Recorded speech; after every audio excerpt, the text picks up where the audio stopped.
Welcome back. Good to have you back after 6 of the essential habits that we have gone over. Now we're on number 7. Do something good in your community. Essential habit number 7, that you should be involved in something good in your community.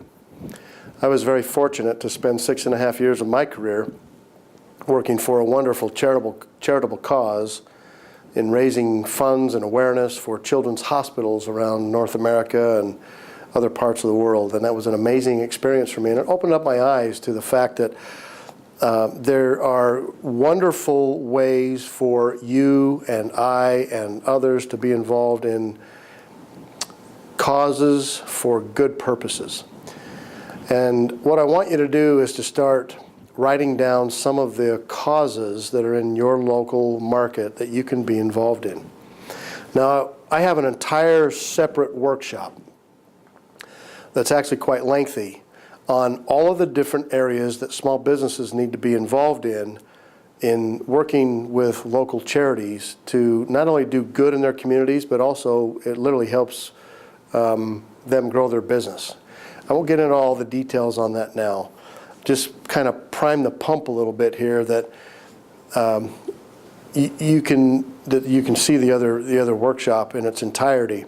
But for now, I want you to stop thinking about what you can do in the local community, and I want you to start taking action, because action is where the rubber meets the road. This is where we're actually going to start doing some good things, and we're going to be known for doing good things because people do notice. Your customers will notice what you're involved in helping charitable causes. So stop thinking about it and start taking action. I want you to give back to a local charity and do some good. I also want you to start thinking about ways that you can play a role in helping. First of all, I want you to figure out what type of charity or charitable cause you might be interested in. For example, do you want to work with children? Do you want to help children in some way? There's many charitable causes that focus on helping kids, from their health care to making sure that they get food and shelter every day, to even working with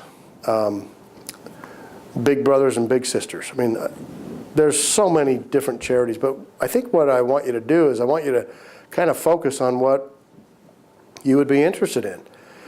Is it doing good in raising money for a local library? Is it doing good in helping children in their health care? Is it doing good in helping veterans in your local community? Would it be doing good in helping the homeless in your local community? Or even those who do not have enough food or enough clothing? Where can you spend your time in doing good in helping others? So one of the areas that we want to discuss, that I want you to think about, is to start writing down the type of charitable cause that you want to be associated with, that you want your business to be associated with. There's some charities that may not make sense for what your particular business is doing. Maybe there's not the right type of connection there.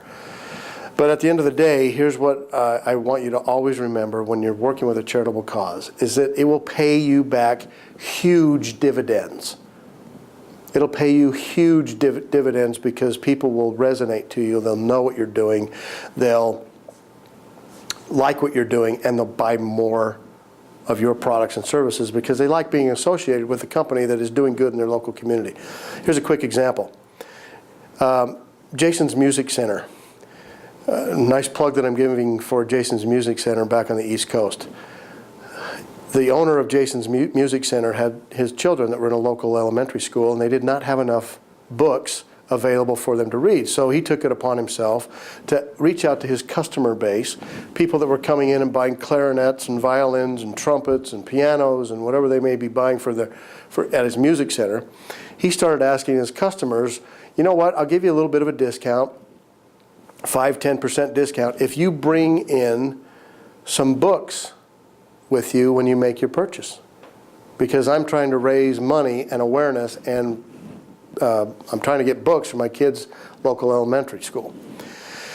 Well, what happened after the first year that he was involved in doing this, he looked back at his books and he realized that there was about $150,000 of direct sales that came in as a result, where they logged down, how did you hear about us? Well, we heard about that you were raising money for the local elementary school, and we brought our books in. So the owner of Jason's Music Center started realizing this is a pretty powerful tool here. I'm giving a discount, I'm asking people to come in, and we're doing good, we're getting these books into the local elementary school.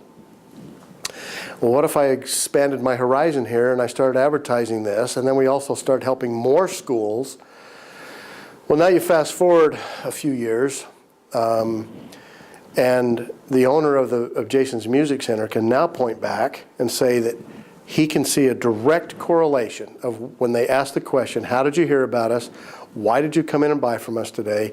And the people made the comment, well, you're doing good in your local community by giving back to the elementary school, and we want to be associated and buy products from a company that's doing good things in our community because we have kids too. He can now point back to $1 million in additional sales after a few years of doing this. That's huge. That's huge. So emphasize again, it will pay you back big dividends when you're helping other people, because doing good in your local community is not only good for the community and those that you serve, but it's good for business as well. All right, so quick summary. We know that we're wearing many hats. We know that we need to delegate to others. We know that we need to start creating a habit of these essential 7 things every day. And we know that we want to watch our business grow and flourish. And I can promise you that if you start focusing on these 7 different areas, you will definitely see your business grow and flourish. This is not something that's just, made up and pulled out of the sky and let's just throw it on the screen and let's talk about it for a minute. These are things that actually work. So, and then the last thing is, we're giving back. We're giving back to our local community. So if we're watching our business grow and flourish because we're involved in these particular 7 different essential habits in growing our business and then giving back, well, that's just the cherry and the cream on top of the ice cream sundae. So I hope you enjoyed this particular segment in what we've been discussing in the 7 essential habits that you should be performing every day in order to be successful. Make sure that you fill out the information below as well. You've got a few assignments to do here. Hopefully you've learned something. Send me a note back if we can improve this one. But for now, I'll sign off. I'm Brian Hazelgren. Thanks again for taking the time to go through this particular segment. Hope you have a great day. Thank you.